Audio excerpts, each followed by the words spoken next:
You're listening to Clocking Off with Clouds, your cozy corner of the internet where we talk careers, personal growth, and real life.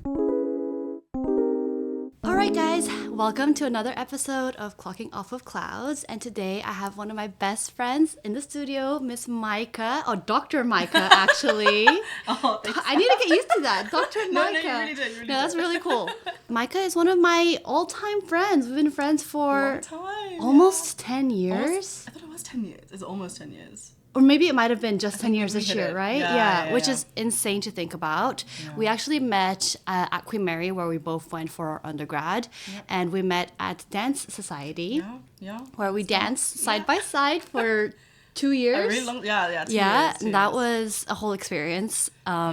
Yeah, that was like a whole thing. That was fun. Yeah, it was fun, but we took it so seriously. We did. I think we danced more than we studied. Yeah. But we made it this far, so I think we did something right. Exactly. I completely agree. Yeah.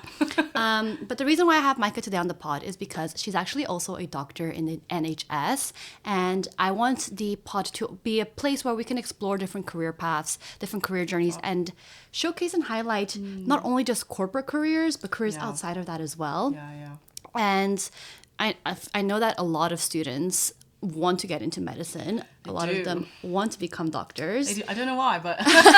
Well, today you can tell us why not. Yeah.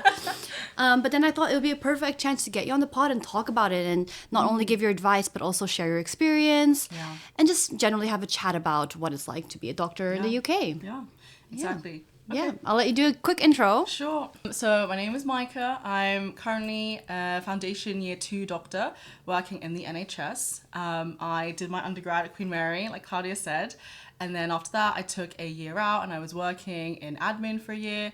Then I applied to med school and I studied at King's College London for 5 years. And now I'm here and I'm working. So that's kind of my very, summarized career in medicine. Currently on my A&E rotation, so that's, as you can imagine, the hours are a bit terrible. I feel like you've also seen now because I had to send my rota over to Cloud so that we could organize this. Yeah, even like trying to schedule in anything. a date, anything. It's 2 hours. It's like hourly slots. Exactly. Like, seeing, Adam and Mimi, trying to make plans. Yeah. Obviously, you guys are also really busy, so it's just very tricky. With all of our schedules. Yeah, which that's why I'm glad we were able to do a little staycation. We actually just came back from a staycation in Cambridge. It was so nice. So nice. It was like this beautiful aesthetic Airbnb. It was like, I wouldn't say it was a cabin, but like it was very tucked away, and then the space inside was so big actually that it felt really cozy. Yeah, it did. Long, though. No, it was very, very nice. Yeah. And with myself, and we have 2 other consultants in the friend group, and then Maika, who's a doctor. I'm the black sheep of this group. We all have very busy schedules, so that was such a blessing just to get some time away. Thank you so much for your intro. I'd also love to know what got you into medicine in the first place. Did you always know that you wanted to be a doctor? So I feel like the short answer is yes, but probably not as much as other people in medicine have wanted to. So when I was growing up, I was born in the Philippines, and then I had my mom and like her family. My dad was not in the picture, and then I had this godmother called Tita Doc, and she was my like I said, my godmother. She was a doctor, and I think my mom spent lots of time with her like growing up. So I was kind of in the circle of medicine, but it wasn't my direct family. It was like my godmother. And then I just remember growing up, there are photos of me in school, and that day when you're in whatever reception, they ask you what you want to be when you're older. And I had a stethoscope and I was like listening to some toy. I don't know, I'll try and find the picture and show you. But that was like my earliest memory of clearly there was some medicine there. And then growing up, moving to the UK, again, just being surrounded by healthcare. I think everyone knows Filipinos are normally in healthcare. Yeah. So the expectation. Yeah. No. I was going to say, we'll get back to that later. Get back to that, stereotype. Yeah. And then my mom working in the hospital in the more administrative side. And I was just like, it was always sort of told to me that, I should work in healthcare. Mom was pushing me to be a doctor, but I think I had wanted to, when I was much younger, studied for like GCSE, studied for A-levels, was quite academic in that sense that I took my studies seriously. Applied for medicine when I was doing my A-levels, but then, life happened and I was like dating someone at the time. The boy that distracts you from your grades. Exactly. That was the first time in my life I thought, wow, maybe, studies aren't everything. Anyway, so I didn't really take it very seriously. And I ended up not doing that well in my A-levels, didn't get into medicine, but I got into Queen Mary for Med Gen. And then I thought, why not? I'll just do that for 3 years and then I'll reassess at the end. So I never did it with an intent to then go to med school after, because I thought this was it. But then I think in my third year, I'd taken modules that were related to human biology and I still found it really interesting. So I decided before we graduated, I think, that I wanted to apply for medical school, but I'd missed the UCAS deadline. So that's when I decided to take a year out and work and then really focus on my application. So then I applied in that sort of gap year and then that's when I got in. And I remember you letting us know, like, I know, guys, I got the offer from King's. Exactly. I was in the airport. To America, right? To America. Yeah. I was on the plane and then I remember getting an email or saying, like, I think I'd done the interview and then I had landed. I had just connected to Wi-Fi in the airport. My mum had gone to get the baggage. Yeah. And me and Lisa, my sister, we were just, hanging out and then I got this email and I was like, oh my God, like, right now? Like, really? Anyway, so I opened it. It can go two ways. It's either going to ruin my trip. It's going to ruin your trip or it's going to make your trip. Yeah, exactly. So I was really stressed it was going to ruin the trip. I was going to Vegas in that same trip, so I thought, you know what, even if I don't get in, like... Yeah, it can be like a YOLO trip. And then I remember after finding out, I think you guys were like the first people I had called, because obviously my family were already there, so I didn't need to call them. And then, I was like, guys, I'm going to med school. Oh my gosh. It was really exciting. Yeah, that's so exciting. And I actually had never heard the story of you back in the Philippines, of your tita. Really? That's really cute. Yeah. That you had, like, I guess a core memory of remembering something to do with medicine. Exactly. Like, it was never, like, oh, I want to be a doctor my whole life. Yeah. It was just like, there's been a doctor around. Yeah. She was like a great figure in my childhood. I can't remember many details, but I just know that she was like a core part of me growing up in the Philippines. And now we're here and we are a doctor. So Yeah, no, that's really, really cool. Yeah. Genuinely. And it just must have been like quite euphoric after especially going through the undergrad and then going to postgrad route to feel like, okay, you finally have like this path now that you want to pursue. Yeah. So long. No, absolutely. I remember, wanting it so bad when I was in my undergrad, and there was this person in QMDC who was in the year above, and she kind of had a similar path. She did biomed, and then she got into med school after. And so because she was about like 1-2 years ahead of me, I remember thinking, wow, like I really want to follow in your footsteps. And when you're studying and you're thinking like, if there was one thing I could have like in my life, like my life would be totally fine, that whole, you think, whatever. So then I remember thinking, if I got into med school, that would solve all of my problems. And that's the only thing I want. Like I wanted it so bad. Oh, but it's true when you're at that age and you're just trying to figure out what you want to do. It's just like that offer means everything. It means everything to you. Because it gives you some sort of clarity, which no one has at that age. And then like the path to like doing the rest of whatever you want to do, but you just know like that's the step you want to take. Exactly. So. And it kind of takes the weight off your shoulders of like trying to figure out what you want, what you need to do. Yeah. But that's really cool because I feel like a lot of students probably don't know that there is this postgraduate route, and they probably think, I didn't get into med school the first time. Like now that dream is gone. But it's actually such a viable route, and quite a few people take it, right? A lot of people take it. So a lot of people that we were at Queen Mary with took this route. So when you finish whatever undergrad degree, I think it does have to be kind of related to sciences. Oh, you can't go from like history to math. You kind of can, but you have to then, I think you have to take an A-level in science to make sure that you meet the entry requirements. Oh, you got to do like a whole A-level. Yeah, I know someone who did, I want to say English, Cambridge or something, and then she had to do chemistry A-level before starting medical school. I can't imagine having to do A-levels like when I'm in uni. Yeah. No, me too. And my mind just would not be able to study for an A-level, but no. But then I think, if you're really committed to what you want to do. So when you finish, when you apply for med school, there's actually a couple different paths. The course I did was a 5-year course, which is technically the undergrad course. And you have 18-year-olds also joining this course, and then in my cohort we had about a third of them were grads. Oh, quite a lot. Quite a lot of grads. And then they would have gone from their respective undergrads. Some of them worked in finance. I have a colleague who worked, I think he worked in finance for 5-ish years, like a long time. Yeah, he did a whole undergrad and then did finance. He worked and then he saved money, which he then used to pay for tuition. Oh wow! And then he joined med school, he also did the 5-year course, and now he's an F2 somewhere. Must have been his like calling, because I think so. after so long Yeah. of pivoting, but then it also proves the point that it's never too late to pivot. It's never too late to pivot. And I think if it's something you really want to do, like, you know that phrase when people say like, oh, it's gonna take 10 years, I'm gonna be so old, but you're gonna be old anyway, so you may as well be old true. and do what you want to be doing, right? So I love think that. That's what he did. And yeah, I think he's much happier. You know, he's got a family now, and I assume he's doing well. Yeah. But no, there's so many different paths that you can take going to med school. You can also do the grad course, which is only 4 years, but yeah, lots of different routes. So No, that's really insightful. I think just because, especially when you're a teenager, you don't know what you're doing. No, you don't. I fluked my A levels as well, and to think that was it over a boy? no, it wasn't. It was over K-pop. It was over some boys. Some boys very far away. I just feel like I just didn't have the motivation back then or the discipline to study. Yeah, no, it's hard because you get burnt out from just grinding, you know, for so long. And I obviously knew the weight of these grades, but I feel like I also just didn't fully understand. No, so but you don't at that age. You're so young, and that's, for me at least, those were like my most turbulent years. Yeah, no, absolutely, I completely agree. Right? So to think that some people fluke their exams, and because of that, they feel like, oh, now I cannot. Yeah, now my life is over. I know, now I can't get into med school. Now I'll never become a doctor. But Yeah. there are so many different So many paths. ways. So guys, don't give up. This is exactly an example, like 2 examples here, that even if you do badly in your A levels, Yeah. you might meet your best friend and still get into your dream career.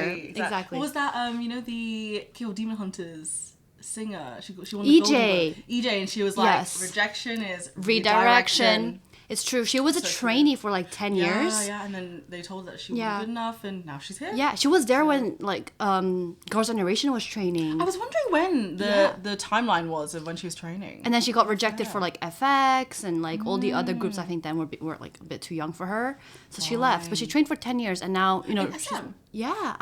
Oh, that's harsh. Yeah, and now she's finally. She was there before some of the Girls' Generation members started training, which is crazy. That was a long time. Yeah, because she was Yeah. a trainee for 10 years, but not the most recent 10 years. She's a trainee for 10 years, ages ago, and then she left the industry. Fine. And now she's literally got like the most streamed movie on Netflix or something, which is insane. Which is crazy. Yeah, but rejection really is It really is. redirection. Yeah. But speaking of redirection, now that you're in med and now that your dreams have come true, and like dreams have come true. it's the thing that you're saying that if I have this thing, my life life's will gonna be be fixed. Oh, how naive I was. How has the reality been of actually being a doctor? And obviously that's a very big question. it's So a we big can question. break it down. Like how was med school first? Like how was actually being in med school, being a postgrad student? Did you feel like there was a divide between postgrad students and undergrad students? Was it fine? And in general, how arduous was it actually? So, it's a very good question. I think because there were so many people in my cohort that were grads doing the undergrad course, I didn't feel the divide as much. You're just aware of the people who are younger, I think, because mentally it's a bit different. But we all got along. There was no, big divide or anything. I found that I related more to the grads because of just the mentality and the different sort of life milestone you're at. Yeah, it's hard to relate to an 18-year-old. Exactly. Especially when you've done the uni experience. You're like, oh, I can't really go out this much anymore. I'm retired. You've got it out of your system. It's out. I know, like we said, we had danced so much in QM that I was just like, I'm done. Like I'm so tired. So in terms of like people, got along with everyone, but no, related more to the grads. The course itself I found it really, really tough. But then I think when you go to uni, even at QM, when you go to somewhere where everyone else is like really smart, right? I think in med school, it was like that next level up from my undergrad experience where suddenly I was with the sort of top performing people. Yes. And I was never like the best in my class, but I was a solid, like I never really worried about failing until A levels. So I was like, oh, it's fine. Then you get to med school and everyone, like the average is so high because they're so smart and everyone's just so good at what they do. And some medics love it. Like they love medicine so much that they study because they have to, but also because they love it, and it's hard to compete with those individuals. So I think it was hard in the sense of you'd always be compared. Your results were always standardized. It was always compared to your peers. It was never like there just is a pass mark. And then just the nature of what you have to go through in med school was really emotionally draining. Yeah. As you can imagine, there's lots of content with like, you know, the science behind it, the anatomy, the physiology.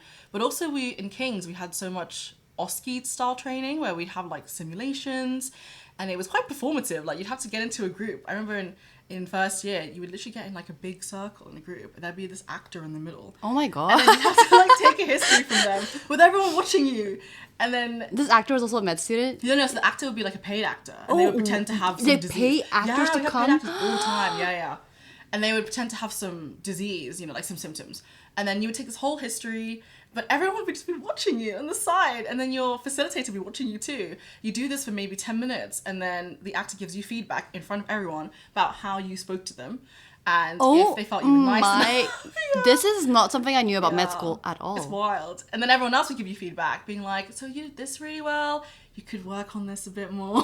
This is like every single year would be this constant like sort of showcasing, you know, whatever skill you've learned in front of people, and you get kind of used to having to do things in front of people, which to be fair I think does help. It does. In the job. So but the fact that you guys got low-key like PR training. No, basically we did. Yeah. Like what to say, what not to say, you know, how to be careful breaking bad news. Yes.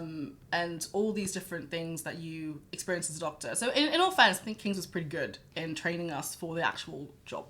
Yeah, no, because that is a huge part of the job that I feel like a lot of people actually say, oh, doctors don't like, they don't have this empathy, or doctors, so true. Like they don't do the messaging well, but clearly you guys do get this training now, which maybe it wasn't a part of I think it wasn't a part like in the past sort of different generations. But yeah, I think the problem now is that everyone's just too burnt out. That like empathy is no longer. It's hard. Yeah, it's hard. It's exactly. It's a very hard job.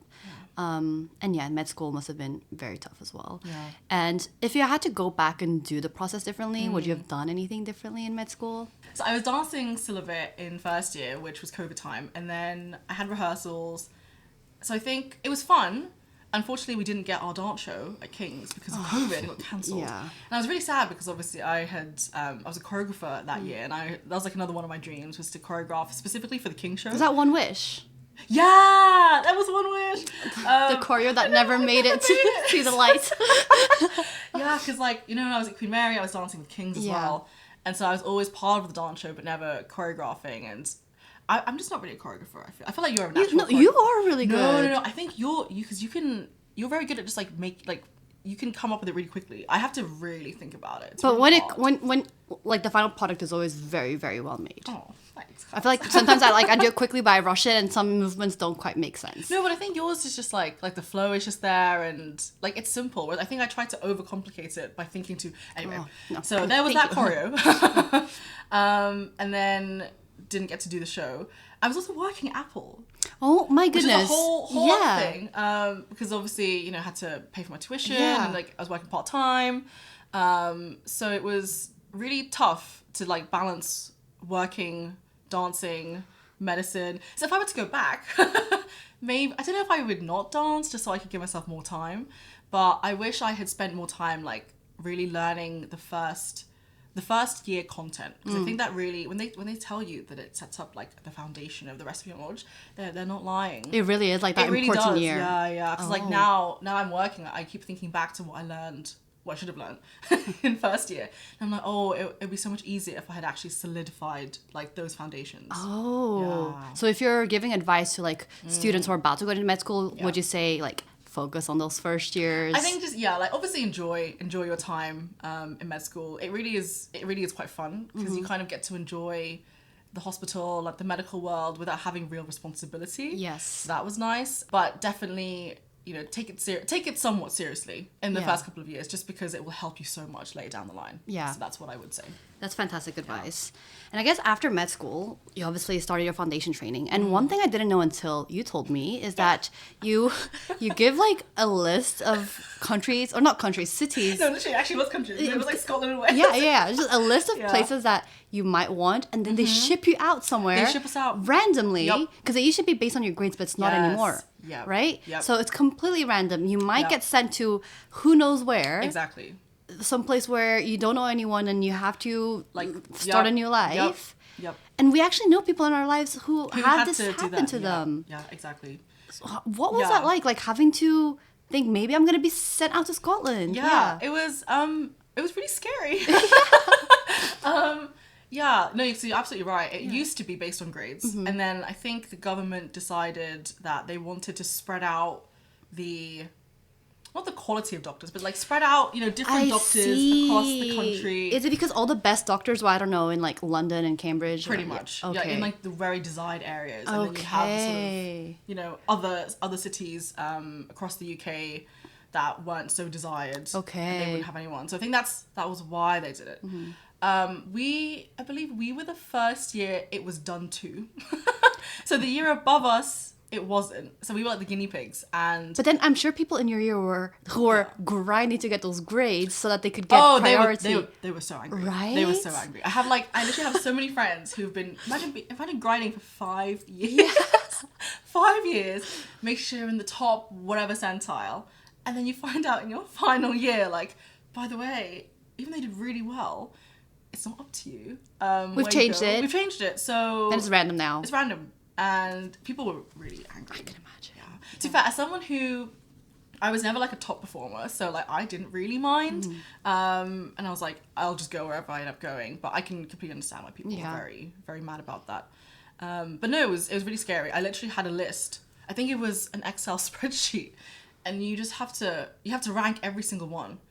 And I was Googling these random cities in places I've never heard of. Yeah, and I was just Googling it, like, does that look like somewhere I could live? Could I get there? How do I get back home from there? What does that look like? Are people happy? And then I would just order them, and I sent it off, and I just prayed. Literally, that was all you could do. That's crazy. Because imagine having to just go to a city you've never been to without even wanting to go there. Without even wanting to go there. So it's not even like you want to go there. Exactly. You want to like start new, Exactly. Or you've never even heard of the place, and then... Yeah, no, that's tough. Yeah. That's very, very tough. But luckily you got Luckily I got where I wanted. Where you wanted, exactly. Which is close to home. But I think I was lucky because where I am is not, the most, like it's desirable, but not the most desirable. And then I think my number, like my ranking was also pretty good, which probably wouldn't have happened if it was grade based. That's good though. How'd you get your ranking? What? They tell you like your like random number. Oh. And my random number was really good.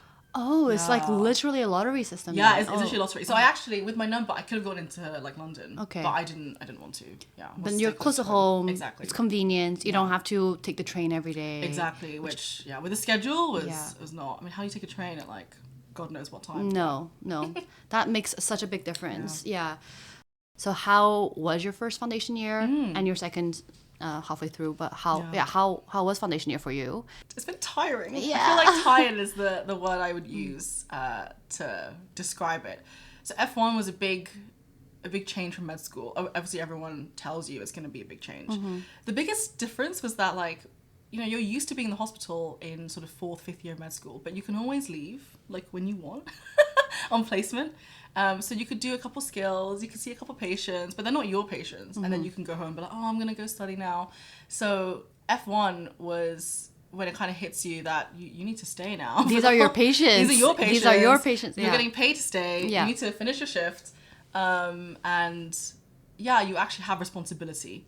So it was tough having to adjust to the hours, like the sudden change in hours, which are just long and tiring, working weekends, working nights. But also, depending on the hospital that you're in, you can be either really supported or really unsupported. And I'm in a district general hospital, which means it's not like a big tertiary centre. So for example, like St Thomas Hospital is like a tertiary centre. Yes. So it's really big. And so you find that juniors don't have that much responsibility because it's so big and you have seniors all the time. Yeah. When you go to a DGH, is what we call them, which is district general, you have a more... active experience where you'll be in situations where you don't have as much support, which means you need to step up and take responsibility and really feel like you're doctoring, which in a way is good. Good for learning. Scary when you're doing it. Yes. Not great for mental health. Not great for mental health, and it does feel like you're out of depth a lot Yes. of the time. Which is scary when you are literally saving lives. Exactly. Yeah. Exactly. And when you're like as fresh as an F1, you've just graduated med school, everything that you know is in theory. And then you suddenly dropped off on the ward. It's the nighttime, you're covering like 3 different wards, and then you get bleeped about a patient who's unwell, and you're like, oh my God, like I need to deal with this now, It's so fascinating to hear you talk about this because as someone who is a consultant or was a consultant, I'm used to hearing this language, but in like a corporate environment where people are like, so in consulting, what happens is when you join, you get some training, and then you're basically shipped off to do projects where, like we're talking in Cambridge, you basically give advice to these clients. So these clients are like, exactly. Yeah. So I remember when we first like joined and we were first put in projects, people were like, oh my gosh, like I'm already in a project. I don't know what I'm gonna do. Like the partners and the directors aren't giving me enough feedback. I'm in charge of this advice and I don't really know. Except when it's us giving this advice, the worst that can happen is maybe a company makes the wrong decision, which I know affects, I don't know, some process here, which doesn't really make a big difference. For you guys, the stakes are so much higher. You guys are saving lives. We are saving PDFs. But I think that the main thing is obviously it's all relative. Right? Yes. So like in that workplace, like that's a big deal. And I'm sure your mistakes can cause lots of other things. It feels like that. To go downhill. But then I can't imagine the pressure you guys must have, especially being a junior doctor, foundation year, and not having these consultants give you the guidance that you need, and then having to be there like, okay, I gotta decide. I'm the person in charge here. It's like, what do I actually do? Exactly. I mean, the good thing is you do have, even if you don't have consultants all the time, you always have like registrars, and they're very senior juniors. As you know, like the term resident doctor or junior doctor is everyone not a consultant, right? Yeah. So there's always at least one in the hospital. Sometimes there's only one in the hospital. It's not enough. But anyways, so when you are struggling and you don't know what to do, you can always bleep them, or we have like an alarm system where you can put out like an arrest call if you really need to. So you can like, you can press the buzzer on the wall, you can tell the nurse to put like a peri-arrest, emergency. like, please, anyone help? And then people come rushing in. So there's like that option. You got options. You have options. Tiny options, but some options. They're there. Yeah. Still sucks though. Yeah. No, it sounds like very, very high stress environment. And only if you can share this, but are you able to tell us what the pay is when you're Foundation 1, Foundation 2? So you're pulling these hours. How much are you actually getting paid? It's not a lot. I did actually have a look at my payslip because I was trying to compare it. They make it really hard for you to work out like exactly what your pay is because we rotate every 3 months, right? And the pay for each rotation varies slightly because your on-call hours or like your out of hours are different. Okay. Which is so long. So that's why it's really hard to calculate. Oh, so I would have thought every doctor just had like an annual salary that's standardized across the industry. Oh. I thought, no. So for example, like I started on Jerry, so like elderly medicine, and that's a medical rotation. So you have your like 9 to 5 ward days, then you have your out of hours shifts.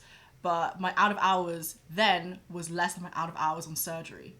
Does that make sense? Yes. So then my pay was a bit different, and also there's been a couple like little pay rises here and there. Okay. So like it's kind of gone up a little bit. But does it all equalize at the end of your foundation year? If you compare one foundation doctor to another, should it all be the same? It depends, because like some people won't have quieter rotations, or some people get really unlucky and have very busy rotations, so they would in theory get paid Make more. Yeah. I see. Okay. But when I started in F1, it was roughly like 15-16 pounds an hour. Yeah. Which I was kind of making Apple. So Michael's making the same amount of money fixing phones as she was fixing people. Yeah. That's crazy. No, that's so true. Yeah. And then it went up like a bit because we had a bit of some pay restoration. Yeah. By the end of F1, I think it was maybe like 18-ish an hour, and I was like, okay, a bit better. Yeah. It goes up in F2. And then I think we had another little bit of pay restoration again. So now it's like 20-something, 23 maybe, like an hour.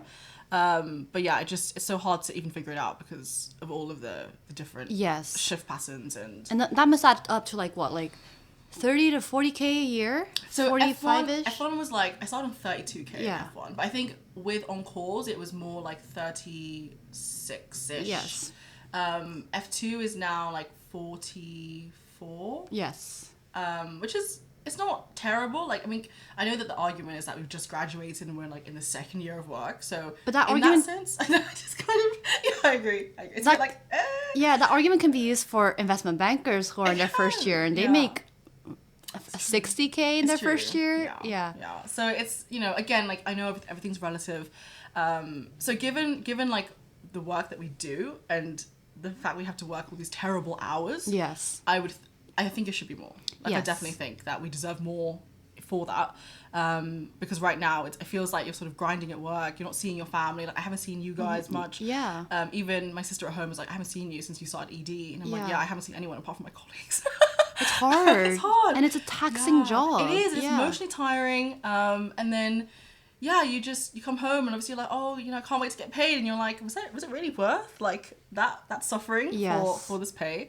So I would say probably not at this stage. It's very, very tiring. And that's exactly why a lot of junior doctors started the strikes. Exactly. And why it's important. Because I think some of the strikes actually led to some of those pay restorations, They right? did, yeah. So we got a little bit because of the strikes, which was good. No, that's good. But that's like a whole debate in itself, whether or not doctors should be striking. Obviously, I'm very much in the camp of doctors should get paid more. Yeah, thank you. I'm very, like, for me, it's doctors and teachers. I think I those are the completely two agree. professions that need to get paid more. Absolutely. Doctors are literally saving lives. Like, We're trying. without a doctor, we'd be doomed. Yeah. But teachers are shaping the next generation, They and are. they do not get They paid don't. anything. And I think it's really hard for teachers right now because of how the generation's changing and how Yes. kids are being raised these days. Yes. And I've heard the classroom is a rough place right now. But these two professions are so underpaid, and they, in my opinion, are foundations of society. Yeah. And then there are people who actually complain that you guys are greedy, or that you guys are asking for too much. I know. And in my opinion, I'm like, that's your doctor. Do you not want your doctor to get paid more? Do you also? It's the argument of, oh, but they get to save lives. Like that's their. Yeah, that's what they wanted to do. Exactly. They don't need money to do that. But Yeah. what ends up happening as well is you have these bright students who end up going to finance or going to law consulting or these industries that pay more, even though they could be using those skills that they have to save lives, right? No, absolutely. But because of the state of the NHS, it deters so many bright students away from it. Yeah. Well, you think but people are still applying for medical school. And Yes. This is why I'm a bit confused. Yes.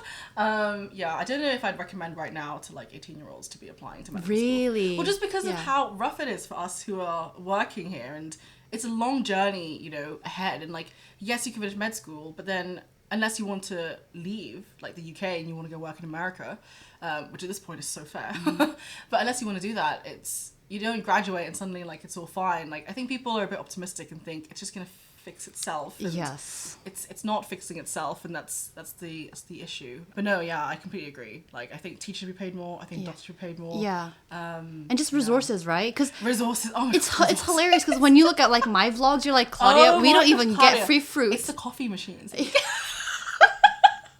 Every time Claudia makes coffee, or you have like the free breakfast or whatever, and then in the hospital we get told off for like getting water from the wrong machine, or like getting biscuits, which are, I mean, they're like ward biscuits, but you know when you're really hungry and you haven't just had lunch, eat a biscuit. I know. How stingy are we, NHS? It's a very biscuit. Stingy, very stingy. Yeah, everything is like so allocated that, I mean, I don't know if they just can't find more or they're just really trying to save money, but my colleagues have literally been told off for getting water from the wrong water machine, and like getting, it's like a twin pack. It's like 2 biscuits in a pack. Like those Biscoff ones. No, it's a kind of, but it's like not even Biscoff brand. We can't afford that. It's like some other brand, where it's just like shortbread, like 2 pieces of shortbread in like a little pack. That's actually very ironic because in my company, they wouldn't even give us stuff like that. They would give us like healthy snacks, which is what you want out of doctors, right? You want doctors to eat well. They're literally doctors. But no. The NHS is just too underfunded. No, yeah. No, we don't get any healthy. I don't get any healthy snacks. There might be a salad you can buy in the canteen. You can buy. Yeah. And the canteen's always really expensive. It's like we get discount, but it's like hospital food for us costs with discount like £6. That's not even cheap. That's more than a meal deal. I know. Yeah. Yeah. You're better off getting a meal deal. They do have this like value option, which is £2, but it's always like carb and then either a meat or a veg, which to be fair, like if you're really hungry, It's and cheap. Yeah, it it's does cheap, the job. but it's yeah. not, I wouldn't say it's healthy. Okay. So there's no healthy, no Wow. healthy So I guess option. like a misconception that people have growing up about doctors is that they live this like very luxurious life, and that's, Yes. you know, Yeah. I always saw doctors as the top of the professional pyramid. They are the most prestigious, but also in my mind, like the richest profession you Yeah. could probably have. Yeah. And it seems like it's not that glitz and glam as people No. think. I mean, I guess in some countries it could be. Yes, I think in America. America, yeah. I think America is where doctors do reach that level of luxury. Yeah. But then obviously they don't have a free healthcare system, and so, you know, like private hospitals will hire you, and then you'll get a salary based on that. And so I think because of the lack of national health service, they get paid more, which is really nice. But I have some opinions about healthcare in America, and I think from like a working point of view, like it'd be great to work there, but I can't imagine having to treat patients and having to think about the fact that They're going to have to pay for they have to everything. pay for it, and whether or not we should be treating them if they can't pay for it. Yeah, And that's what I terrible. can't quite Yeah, understand. that's quite horrible. Yeah. And Really sad. apart from like that glitz and glam luxury lifestyle, what are some other things that people have that are misconceptions about doctors? What are some things that people would not know about doctors? A lot of doctors, myself included, we really suffer from like imposter syndrome. Oh, really? Yeah, and I think the reason is because in medicine, there's always so much more to know. And no matter how much you do know, there's always new research, which will mean that what you think you know is wrong. And then you'll learn something new. So in med school and working, it's quite hierarchical. So it's quite old school in that way, where you'll go to your seniors and they will tell you whether you're right or wrong. And you, not that it's you get told off for it, but you get, I don't know how to like word it. You get criticized for what you know and for what you don't know, and for what you do and don't do on like a daily basis. So, you know, like when you have those like feedback sessions at work, and you get like kind of harsh feedback, but you kind of get that every day off guard, you know? And it's this constant like, oh, like depending on which sort of consultant you're working with, they might not agree with how you work. And some doctors who are in the older generation will not hesitate to like actually call you stupid and be quite rude. A lot of them now are like very nice and very Okay. understanding, but I've definitely had experiences where, you know, I've been told things like, well, this is why I'm the consultant and you're the junior. My But I'm coming to you God. as your junior. Like, Yeah. please just tell me what to do. So you just get very used to, I would say, being humiliated, but like, I don't know if that's a bit, No, but it sounds like it kind of it. is like Yeah. that. Or, you know, people will be called out in meetings, and it's just there's just no filter. So I think that's a misconception, is that, you know, doctors are like so smart, all knowing, like we're so confident in what we know. Like we really are. Like we're always thinking about every possibility and everything that could go wrong. So whenever you go to the doctor and you say you're like, oh, you have chest pain, we're thinking about the worst case scenario and we're ruling it out. So even if we don't do anything, it's not because we didn't think it could be something bad. It's because we have like clinically, like, you know, diagnosed that it's probably not that, and so we've ruled that out. But I'd say another misconception is that doctors are all rich, which we've already talked about.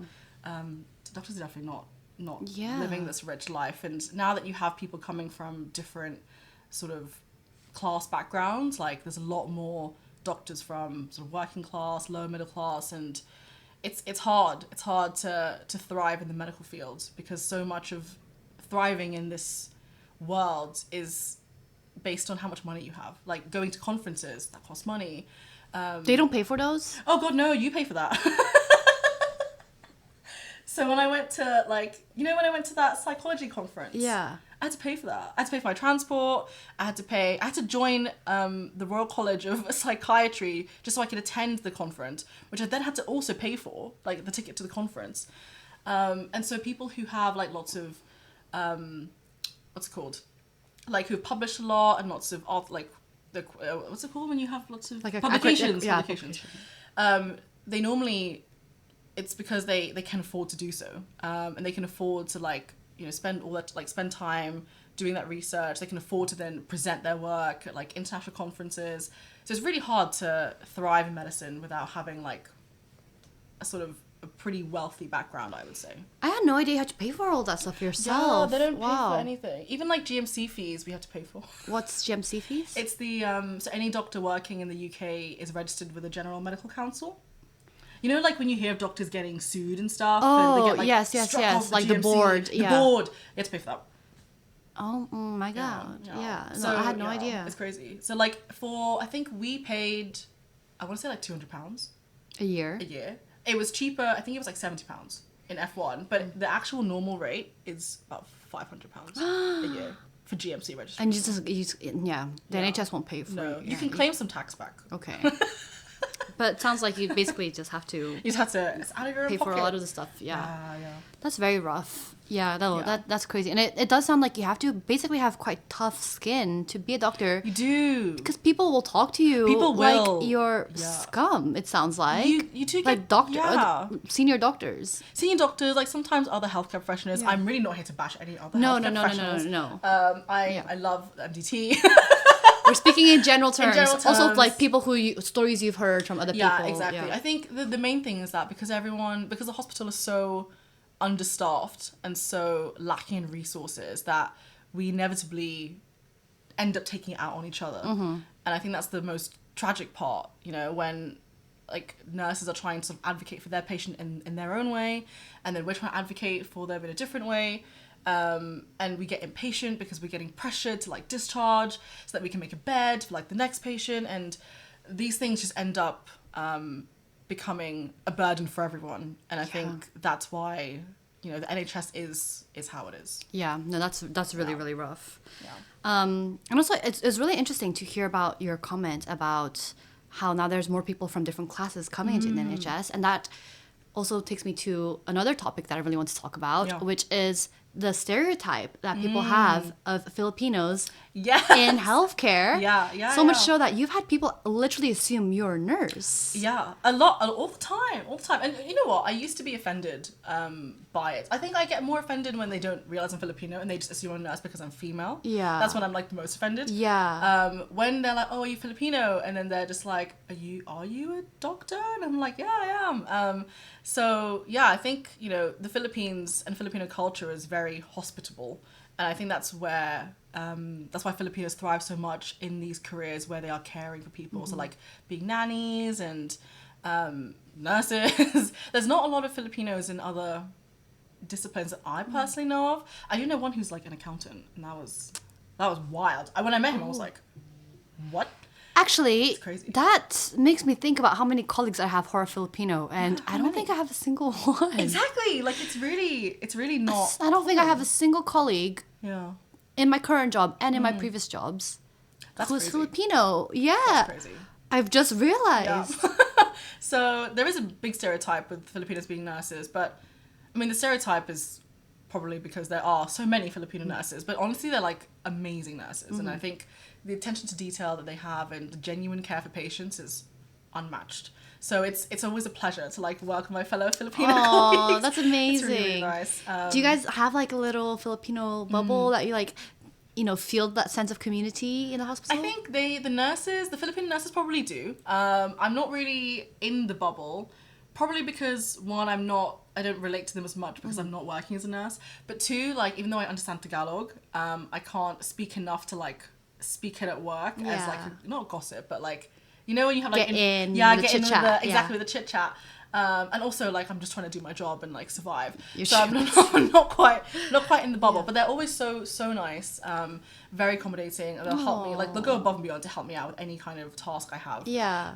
But I remember like there's been I think 2 or 3 times now in work where I will meet a Filipino nurse, and then they'll ask me if I'm Filipino, because they can see that I'm a doctor with like my lanyard and stuff, and they will literally be like, "I have never met a Filipino doctor in this country." And I was like, that's crazy. Yeah. And I had it happen to me like on Tuesday. He was like, "I've never seen a Filipino doctor like in this hospital." I was like, what? And obviously it feels so nice just to know that like, you know, your community is like so proud of, you know, what you've achieved and like Filipino represent. Yeah, that makes me want to tear up. That's really sweet. It's so sweet. And it's like, it makes me think about, you know, what opportunities that they have had. And if they could go to med school, like, would they? And I'm sure so many of them would. But, you know, it's it's hard, and a lot of them have immigrated from the Philippines, so yeah. They must look at you with so much pride when they I see you're a hope so. doctor and they see you're Filipino. They're like, Yeah. "Wow, you're the first Filipino doctor I've ever met." Yeah. The sense of I think pride. like beyond the Philippines. Yes. Yeah. Well, in the Philippines, I'm assuming all doctors are Yeah, Filipino. exactly. Very true. Yeah. But like here in the West, you know, yeah, like in the especially West. for them who have come over as immigrants, Yeah. it must be such a sense of pride and joy when Yeah, they meet exactly. you. But like, wow. So it's really, really nice. And I kind of feel bad because obviously we're talking Cambridge about leaving medicine. But it's fine. Like, you've made it. Yeah. You tried it. If it's not for you, as we said, like your friend who decided to go into it after finance, people can always pivot. You can always whenever. pivot. You Yeah. can always pivot. So, yeah. Yeah. Oh my gosh. No, that's really, really sweet. But also getting into that, but Yeah. just wider. Would love to know how the dynamic between being a doctor and your personal life has been. Do you feel like you've had to make sacrifices? I know that dance was a big thing for both of us. I've personally stopped dancing ever since I started working. You're retired. Yeah. You're retired from dance. Yeah. But yeah, Yeah. what has it been like for you? I've really tried to not let it take over my life, Mm-hmm. but I think it's definitely taken over my like emotional capacity, if that makes sense. It's been really hard just trying to make time to do things you enjoy, make time for family, because you just work, you're working with less time, and especially with all of the out of hours shifts, like your weekends aren't always free. They're mostly not free. Your evenings are also not free, and most other people, like the rest of my family right now, are working in the mornings on a weekday, Like and a regular 9 to a regular 9 to 5. 5. Yeah. So because I'm not on that, like there will be periods where I just don't see them, and that's really hard. And then Yeah. I think I just get very like we get a bit snappy with each other, and you know, like yeah, it's just that's tough. In terms of like my hobbies, I was not doing much in F1. I think I did go to the gym. You went to a couple dance class. I saw you doing heels. I was so there's like a heels class in like where I live, and because it was so local, if I had the Thursday evening off, I would go. But then sometimes I wouldn't even go, even if I was free, I wouldn't go just because I was tired. Yeah, of course. But I would try and go, and then I went to the gym a couple times in my surgical rotation, which was in summer. So I think it's quite seasonal as well. Like I felt more motivated to go after work in the summer months compared to like the winter when hospital's really, really busy. Yeah. Also, it's dark outside. So It's dark, when it's yeah. dark and you just finish work, Exactly. it takes everything in me to get myself to the gym. It really does. And Yeah. like, you know, when you just don't see daylight. So I feel like you wouldn't really see it either. No. And then we wouldn't see it at all. Like overnight, it would just be dark and then dark. And I was like, I see the dawn. And that was it. And I was like, okay, it's my dose of sun. Yeah. So going to the gym a little bit, F1. I did pick up dance when I started F2. So I joined a dance crew when I started F2 because I was on my psychiatry rotation. Yeah. I had a bit more time, and it was really nice like getting back into dance, and I felt very fit because I danced for 3 hours, and that was a lot. That's a lot. That's a lot of exercise. Yeah, it was a lot. So I was really tired. But yeah. But it was nice to like have that balance. But now that I'm A&E, it's like not balanced again. No, it's hard So, again. Hard But again. Not dancing right now. it was No. still so nice just to see one of us get back into dance, and so we went to see Maika's show. Oh, yeah. And yeah, it was just surreal. Like, first of all, seeing you on stage again, and you're It's weird so not having you amazing. guys there, though. It's I like, know, why not are you dancing not here? together. I was actually really upset. Get I up was really upset. I was like, why are you guys down there? Yeah. No, but it was nice to see like one of us get back into dancing, and I don't know. I feel like a stage for all of us, and I'm Yeah. sure you can relate. It's just a Yeah. place where you feel so at home and you thrive, and it's just so much Yeah. fun to be No. up there and It dancing, is, and you just feel so confident. You feel like the best version of yourself. you yeah, know? and I feel like it really is like locking away the work stress and just stepping into a new persona when you're on stage. Yeah. And it was just so amazing to see you up there. But Oh, it was interesting as well because you were telling us about how the fact that you are someone with a very, very busy job, trying to balance something like a dance crew Yeah. was incredibly difficult, which is why now you've Yeah. taken a step back again. Yeah.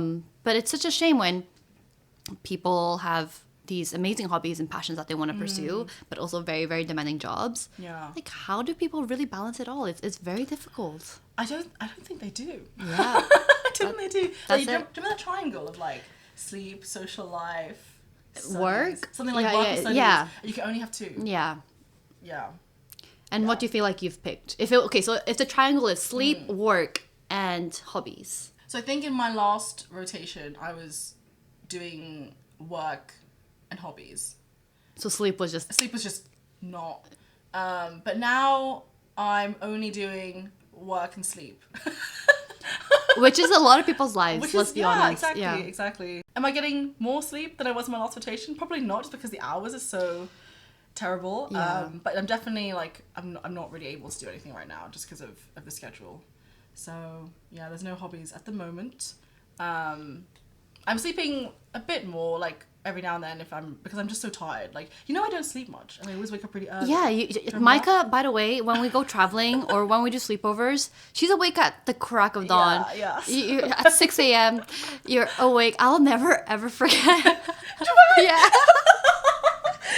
And Adam always tells us, if Adam was here right now, he'd be like, my God. Adam was very, very annoyed at me for waking up early. I know. But basically, I think it was our first night in Japan. Yeah. We basically had all gotten in. I don't actually remember what time we got in the night before, but obviously everyone's traveled. Just traveled. All the way from the UK to Japan, right? Yeah, exactly. First night in the morning. Maika, first time in Japan as well. Yeah. Yeah, and you've always wanted excited. to. Exactly. I was excited. To be fair, I was not the only one up because Anthony was also He up. was also up.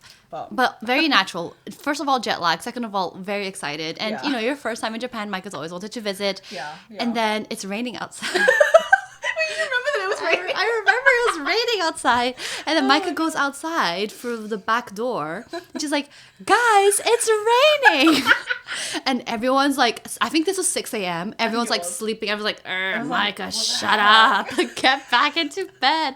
Yeah. And Adam was so pissed. I was so pissed. It was so funny. And I was like, guys, let's go to the conveni. Let's go right now. Yeah. Like, convenies are closed. Yeah. Maika, sleep. And then I think you guys went back to sleep. But then I think Anthony and I did go to the conveni, Oh, yeah, you did, because you brought back snacks. Yes, yeah. And I'm pretty sure they're open like 24 hours. They are, Yeah. But no, I just remember Adam being so annoyed. And to be fair, I regret waking everyone up. No, it was fine. I mean, I went straight back to sleep. Fair enough, but it's funny because every single time now we do a sleepover or travel, Adam's like, Maika, don't wake us all up. You know what? I've taken that. You're fantastic. I don't wake up anymore. But you always wake up really early. I do. And then, when we were in Cambridge, like, I had just finished nights, and I just kept falling asleep. I know. Poor girl. I remember we were sitting in Wingstop, and then, we were talking, and I was literally, like, dozing off. Yeah. And I was like, guys. The association. Right, it's not happening. Yeah. So, yeah. It's hard. It's hard when you have to do night shifts. What, exactly. What's the timing of your night shifts? So, the night shifts are in A&E. It is... You start at 9 and then you finish at 8:30. Mm-hmm. So you'll have handover at 8 and then you have to stay to the end of handover. And then you'll sleep like then and then you have to be there again at 9. And then you'll have either 3 or 4 nights in a row. That's hard. Oh my goodness. That is so hard. Yeah. So the reason why it's so tiring is because obviously when you adjust to the night, you probably didn't sleep much in the day because you're like still, daytime. So by the time you reach like the third or fourth night, it's only then that you're actually sleeping like 5+ hours. Then you gotta switch it up again. And then you switch it up again, exactly. And then you're like, oh my god, like I'm not day, I'm not night, I don't know what I am. And then people always recommend trying to stay up and do something in the day. So it was really good that I went to Cambridge. So I was like up and about, and then I think I was just crashing like that Saturday night. I know. Yeah. Did you sleep well last night? I did sleep well last night, yeah, I did. But I think it's just because A&E is so tiring that like I literally go home and I pass out. But sometimes I have like dreams about work. And I've spoken to my colleagues about this, and we'll have dreams about like seeing new patients in my dream, and they'll come with a full like. Oh my god, your job is following you into your sleep. You can't get a break. No, but the problem is because it's so fast paced. It's only when you get home and you start to, I say relax, that you remember everything you did, and then you'll think about whether or not you did everything that you should have done. If you forgot anything, if you did something wrong. And then that will just stay with you. Oh my god. As you drift up from the fatigue, and then you'll just start dreaming. That is terrifying, especially having to think about if you've made mistakes as a doctor is another kind of stress. Oh, what did I miss? Like, did I forget to ask that? So it's in our dreams. And it's following you. It's following me into my sleep. Do you think you can be a doctor forever? Wow. I really like want to be a doctor forever because I think I wanted it for so long when I was younger, and I like looking at my job. I do really enjoy it. I think it's fun. You get variety, and it's nice to like go home and actually know that you've made a difference. And when you have the patients who are really grateful, like, Yes. I don't think that can compare to making a really nice PDF. No, absolutely not. I can tell you right now, it doesn't. I probably don't get that sense of satisfaction that you get, or sense of fulfillment. Yes. At all. Yeah. Because I mean, there's an element of like, I used to do admin. It was quite, it's quite nice to just be able to complete a task Yes. and check it off. Yes. But yeah, I've just had like, because I see so many people in A&E, I've had a couple now where they're like, oh, thank you so much. Like, you were so kind. Thank you for all of your help. And people are just very grateful, even if we haven't done that much. So I don't think that could be compared in another job. So I think I do enjoy the work. Like, the actual doctoring is fun. Do I see myself doing it forever? I think the main thing I'm feeling right now is that for the sacrifice that you make to work as a doctor, the benefits are not enough.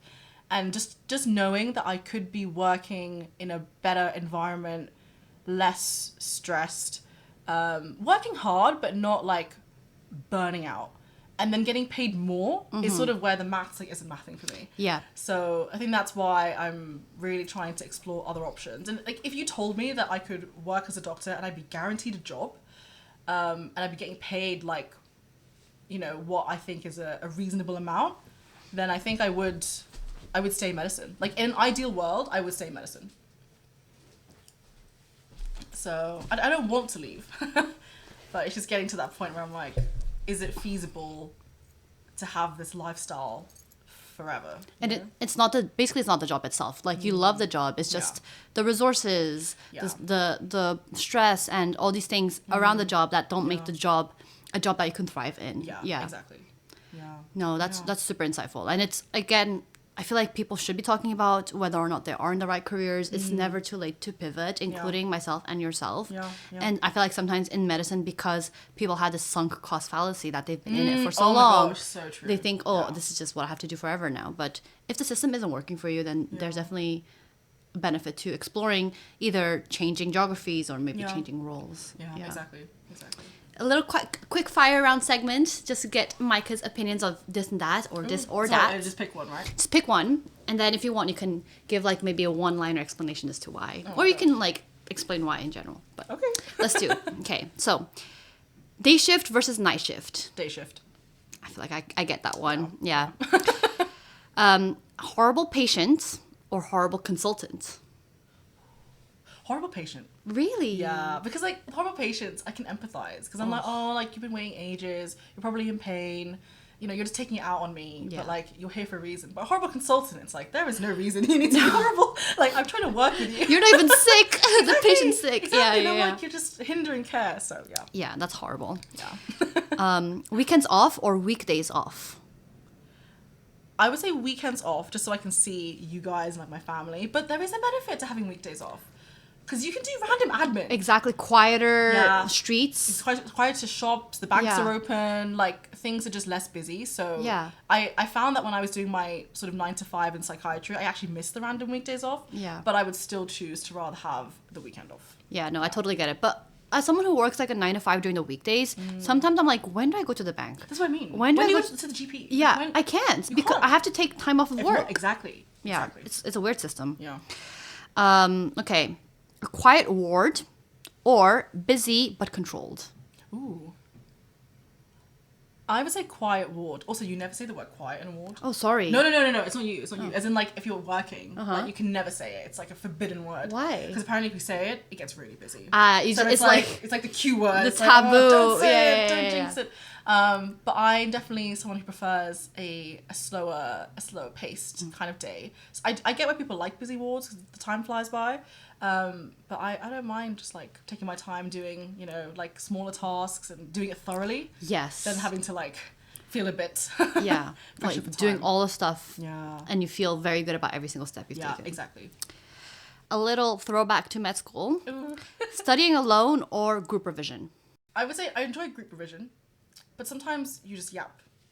And then it's tricky. But I think definitely like if the ideal is you go in a group and then you like study individually, but like with your friends there. Yes. I think that's the perfect. It's like a nice little social thing. I remember Exactly. at Queen Mary, exam seasons, we all bring our snacks, go into the library. Half the time we're just yapping. Exactly. Just yapping. just But then chilling. work was done. Like there would be a good 3 hours of work. A little bit. We'll be there for like 8 hours. Yeah. It's not a great It's ratio. not great. No. It wasn't very Yeah. efficient. There was one time where we were all in the library and we just decided let's book tickets to Thorpe Park. And the next day we just And then we went. we in went. exam period. Yeah. We went to Thorpe Park and then Yeah. I saw someone was like, we shouldn't really be doing this in exam period. Someone did say that. I don't know who it was. I can't remember. But then we were like, We're just gonna go. But it was really quiet because it was exam period. It so was. We went on like every single ride. Yeah. No, but it's hilarious because I don't think that's what study groups are meant for. Like, we just ended up making plans. We also booked our Japan tickets when we were studying. Basically, we thrive under pressure, but like not in the way we should be. We're just doing all this other stuff, anything but studying. Anything but studying. That's so funny. Exams or interviews? I would say I prefer interviews. Yeah, I think my interview skills are stronger than my exam skills. Gym or extra sleep? Probably extra sleep. I would say extra sleep. Yeah, I would say needed. that too. Yeah. Would you rather retake med school finals or redo your foundation year? The whole foundation year? Redo your foundation year. Oh, that's hard, pals. You're like anything else. And actually, Wait. the other one, I would actually rather retake. Redo foundation. Really? I don't want to do finals again. You do your entire I would do the foundation? whole year, yeah. Because I mean, at least you're working. Yeah. As in, like, with my knowledge now, or like Maybe just go back and do go it back again. and redo like, it. live it twice. Yeah. I would still rather do that. Instead of the final exams. Finals, like, because it was finals, and you know I said I wasn't very good with exams, like, I literally felt like sick to my core the whole time. And then it was that kind of exam where you're like, everything does right on this. Like, Yeah. I will actually, if I flop this, it's just really depressing. What So, happens? Like, can you retake? Like, what's the You can process? retake, I think, one more time. And if you fail the second time, you technically get kicked out of med school. Or you can appeal. But then it's like you've already worked like 5 years worth of, like hard work. And if your appeal doesn't go through, then like that's it. Like you're like almost a doctor, but not a doctor. Oh my god! After 5 years After of 5 studying, years, so I'm like, I will do anything to never do finals again. No, I'm not doing finals. even if it's both foundation years, you do both foundation. Oh, that's bad. Oh god. Okay, maybe at that point I would retake finals. I mean, assuming I have time to study and I could just like focus in on. Okay, fine. But then if it's just one foundation year, you pick. And then I picked the foundation year. Like, it wasn't. Yeah. It's not that bad. I kind of had fun. Okay, that's good to know. Okay, getting bleeped mid-bite while you're eating or skipping lunch altogether. So I get really hangry. So I'd rather get bleeped mid-bite. But you're like halfway through your lunch and like your lunch is just there. But then like, I can go back after and like eat it after, right? Yeah, or I can just like shove the bite in my mouth. Yeah. But for skip lunch, which I have done before, it's a rough. Like I feel so bad. Yeah. So I would actually rather skip lunch because I hate eating in a rush. I also hate interrupted meals. Yeah. So I'll just rather like just give me some time to eat, and if you're not gonna give me that time, I'll eat But what afterwards. if it's like a 12-hour shift? Oh, okay. If it's 12 hours, that's too much. Too long, right? Yeah, that's crazy. Okay, better pay or just better resources? It's tough. I'd probably say better pay because I think I could be like with the resources. It's difficult, but you can. The NHS somehow just makes do with it. Yeah. But I think if I had better pay, I would feel like more, like incentive to just like we're already working the extra mile to even find the resources. Yeah. But I think I'd just be like, we'd all be more, motivated and like happy to just continue to struggle. Yes. But in an ideal world, like both, I think they're both equally important. Yeah, they're super important, and money is like such an important thing in the scale. And last one, having a really terrible rota, like the worst you could imagine, or doing your worst rotation again. I don't think I've had a terrible rotation, to be honest. Oh, I thought psych was your worst one. It was bad because I didn't like it. But it's not as bad as a bad rota? A bad rota is pretty bad. Yeah, I can't think of a rotation I've had that I wouldn't do like again at all. So I would actually say a bad rotation again. Oh, Yeah. yes. Yeah. That's interesting. I think most people probably pick The rota. bad rota, but yeah, I can't do The that for timing 12 hours. is everything. The timing is so bad. And it's like, even if it's a bad rotation, like I was still going home at a reasonable time. It makes a difference. So I was like, it's okay, I can live through like this terrible rotation because I have time for everything else. Yeah. Oh, Yeah. I get that. But no, honestly, amazing. And thank you so much for coming. I have a little closing off segment. Okay.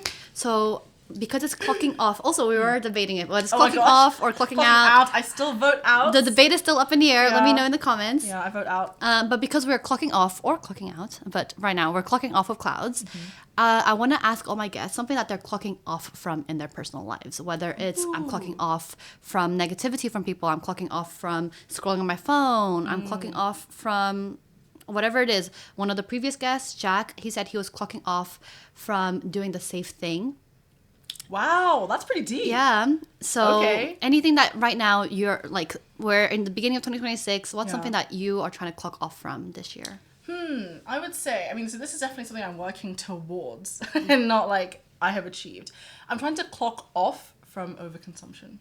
Oh, Yeah. Maika, I know. I'm so proud of you. Wow.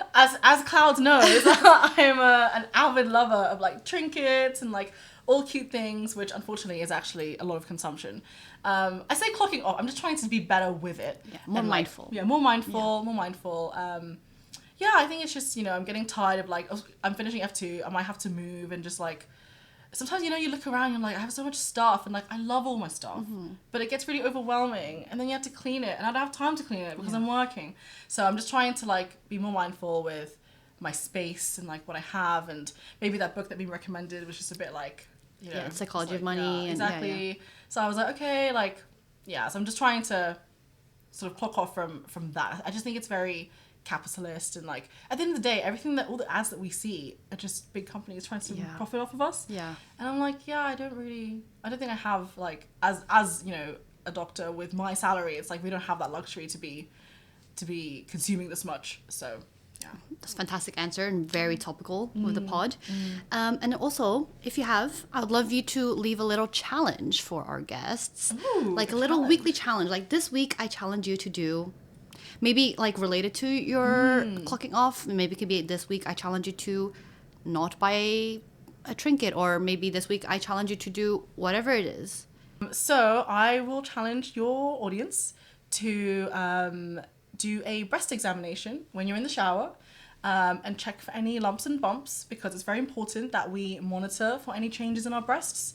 And if you do find anything, then to contact your GP and make an appointment.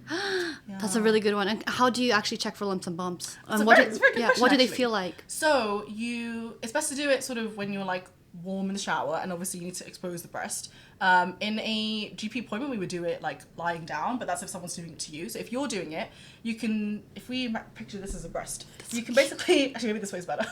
you can divide your breast into quadrants, and then you basically just like palpate in each quadrant, and then all the way up to the armpit. Everyone forgets the armpit. It's very important to palpate all the way into the axilla, because you can get, some lumps there in your lymph nodes, and that is related to your breast. So just check it regularly, and then just feel quite deeply, feel over like the middle, the areola. If you find any like discharge or any other skin changes, then make an appointment with your GP. And does it feel like a little... It'll feel nuts or like something? it depends on if there is a mass. It can be like any size. It can be small, it can be large, it can be smooth, bumpy. If you feel it mobile, that is like in sort of a younger age group, it's probably like a fibroadenoma. Okay. But if it's like a sort of hard lump and it's a bit bumpy and it's not moving, then Get it checked. Get it checked. I would get it checked regardless. Yes. But yeah, get that checked. That's a great challenge, especially because I think a lot of us probably aren't doing that. So No, yeah, myself included, but we should be doing it. check your breasts in the shower, girlies. And 90% of my audience is girls, so this is super relevant. you girls. Yeah. But yeah, thank you so much, Maika, for coming on. Thank you for having me. No, thank you for coming on. This has been much fun. so much fun. But yeah, no, thank you so much. No, you're welcome. Thank you.